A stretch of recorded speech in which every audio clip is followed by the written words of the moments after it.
Wally Hall, managing sports editor, Arkansas Democrat-Gazette, 41 years covering sports in Arkansas, joining us here on Halftime. And it's the first time we've got Wally on our airwaves here during this show. Wally, it's been a while. How you doing today? I'm doing great until you reminded me it's been 41 years. Well, hey, longevity has to mean good things right now. That's the only way to take it. And I am imagining that in all of those 41 years, you have here in the middle of July, you would usually be writing season previews and talking football with people instead of the dominant topic across college sports, which right now I think you can sum up with one word. If. Do you think that makes sense? Is that the way we describe what's right now? I think everything's a big if right now. And as you know, the SEC ADs are meeting with the SEC today, not necessarily just about the virus, but other things too, because it was a regularly scheduled meeting. But that's going to be the dominant discussion. Yeah, and we all seem to think, and Greg Sankey, I think, has come out and said this, like they will wait until what seems like the last moment for any kind of announcement or decision. That's not about canceling the season, but I think it seems that they're probably looking at early August for some sort of a call as to what the season will look like. Does that make sense to you? Yeah, they've been using late July, but there's so many factors at work here that their number one consideration has to be the health and welfare of their student athletes, not the bank books of the athletic departments. And so, Phil, you've been around football. I know you're a baseball expert, but you've been around football, and down in a game, they're 6 inches apart from each other. They're screaming at each other. They're in pile-ups with each other. And that is a lot to consider. Yeah, it's also the sheer numbers that go into the sport, which just outweigh every other sport. I mean, you're talking about, in some cases, over 100 players, over a dozen coaches, other administrators, other support staff that are coming into this. So it is the nature of the sport, too, but it's also, all of these people are in usually pretty close quarters, and it just seems so difficult to space out a group of basically about 150 to 200 people. Right. One of their big concerns is that they haven't talked about, and they will eventually if they play, is how they're going to control the sidelines. How do you get these kids that aren't playing to be a safe distance from each other? The sidelines are crowded with photographers, medical people. You've been to a football game, you look down at the sideline, you go, where do all these people come from? And now you've got to get all those people thinned out. Speaking to Wally Hall here on Halftime, Wally, do you think anything newsworthy will come out today of this meeting with the athletic directors of the SEC in Birmingham, or is what we're probably waiting on be later this week and in the coming weeks? I don't think we'll hear anything definitive today. This is the middle of the month. They've always said they were going to wait till the end of the month. The commissioner Sankey, he said we're going to discuss it, but I don't expect there to be any final word yet. I think everybody's afraid to be the first conference, Major 5 conference, to step up and go, we're going to drastically alter our schedule. We're just like,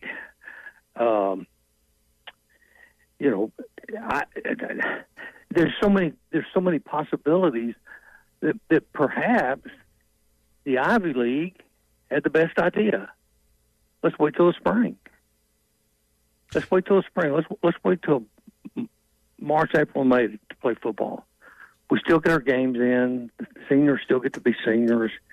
And nobody wants to. We all need that diversion, especially right now when you get so tired of thinking and talking about the COVID-19 and all the people it's affecting. And over 150,000 Americans have lost their lives to this thing.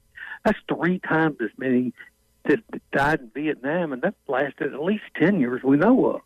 And here we are in the fourth month, and 150,000 people have died. We're tired of it, so I'm not going to bring it up. But you bring up spring football, and that's something we've talked a little bit about today, and we've had some listeners. They've maybe been for the spring football. Some have been vehemently against spring football. But if that's the only option, and the more I think about it, with how it's surged, particularly here in Arkansas, when you look in the SEC schools, maybe, and like you just mentioned, maybe pushing it to the spring, even with all the busyness of the schedules, and possibly in Arkansas's case running 3 separate sporting events at the same time, but that may be the safest option, just to buy more time and see what happens when you roll around to January and February. Well, the experts, and that's who they have to listen to. They don't need to listen to school presidents or conference commissioners. They all need to listen to the medical experts, and they're all saying there's a possibility of a vaccination that will be ready by the end of the year or the first of the year of next year. Okay, let's hang our hat on that, and start playing football in March. And you're going to lose a few fans, but I don't think even when they come out with the vaccination, they're immediately going to just throw the doors open, so everybody come to the game, because you don't know who all will have bothered to get a shot. I mean, some people won't wear a face mask. They're probably not going to get inoculated. That's a good point.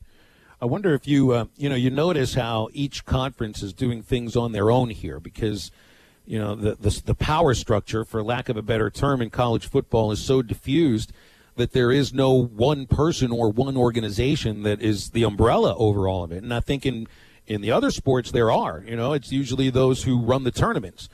Do you think that we could be seeing some semblance of a college football commissioner or a college football czar, at the end of all of this, that kind of, organizes college football under one banner, or maybe under a couple of banners? Because I'm seeing we could see a real separation between even Power 5 and Group of 5 in the future.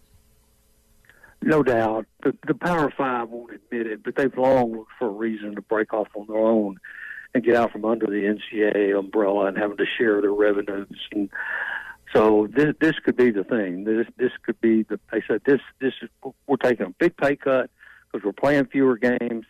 We're not going to play with you anymore. You go take care of the smaller schools. We'll take care of ourselves.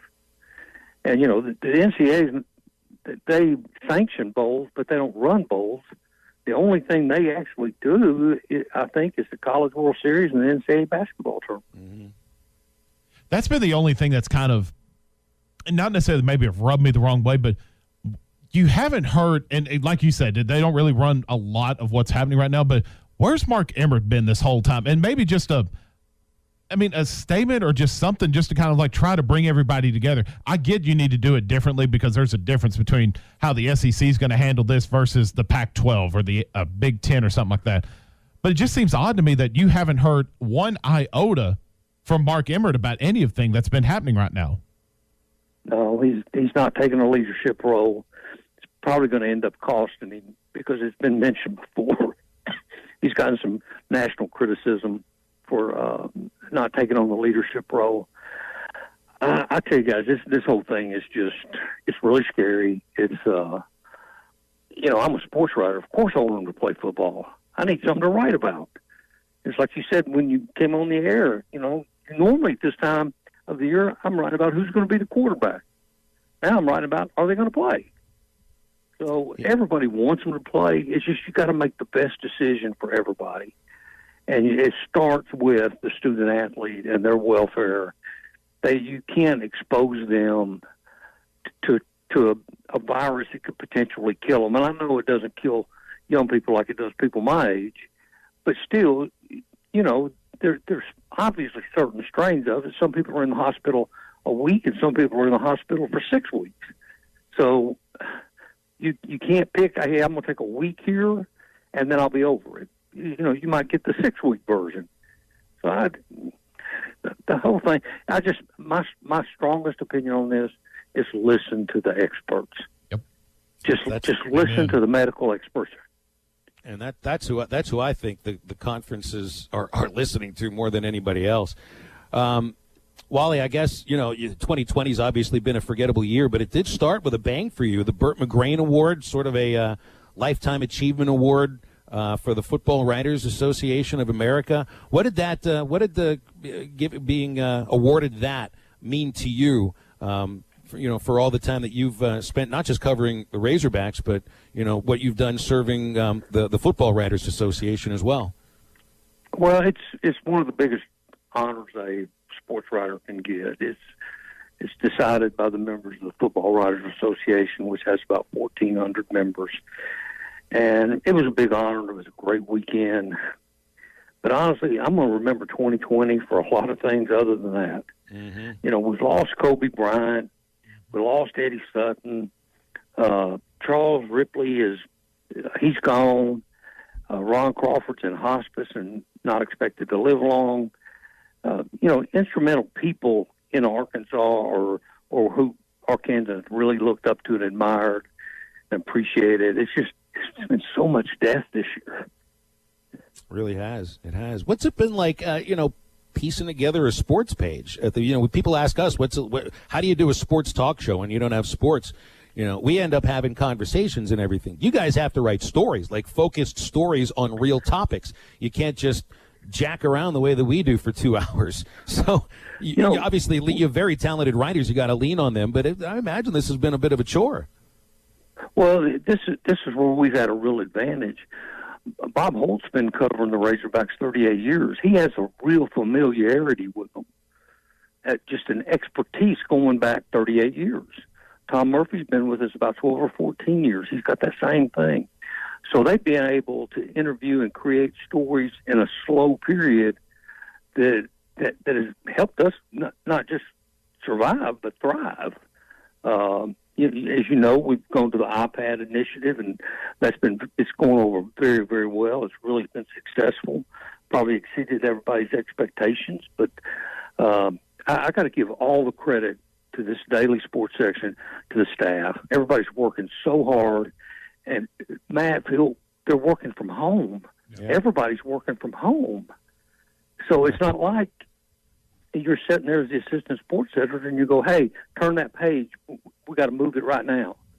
You got to pick up your phone and call a guy and hope he answers. It's been difficult, and the staff has just done an incredible job.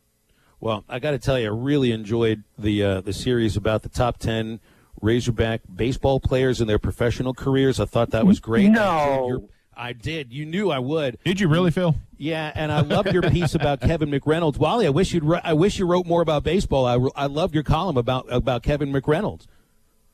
He's a great guy. When they told me they were going to run that series, I thought, Phil Elson, he's going to love this. Well, you knew that was the fact. You knew that was definitely a fact. Wally, we'll leave it there. I appreciate you jumping on with us today. Hopefully, when we have you on again, we'll have real games to talk about. Best of luck and best of health. You guys too. Thank you. You got it. Wally Hall, Democrat-Gazette sports editor, joining us here on Halftime. That's a nice conversation. And you can get a sense there. I mean, Wally hits it on the nose. You could hear the frustration in his words. Yeah.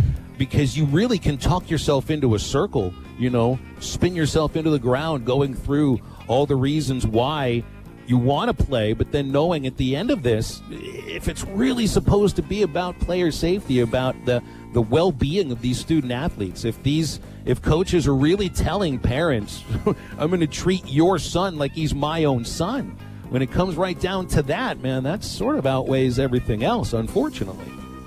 Gosh, you could corkscrew yourself all the way to the center of the earth on that. And we'll wrap up the show, cherry on the top, 3 up, 3 down.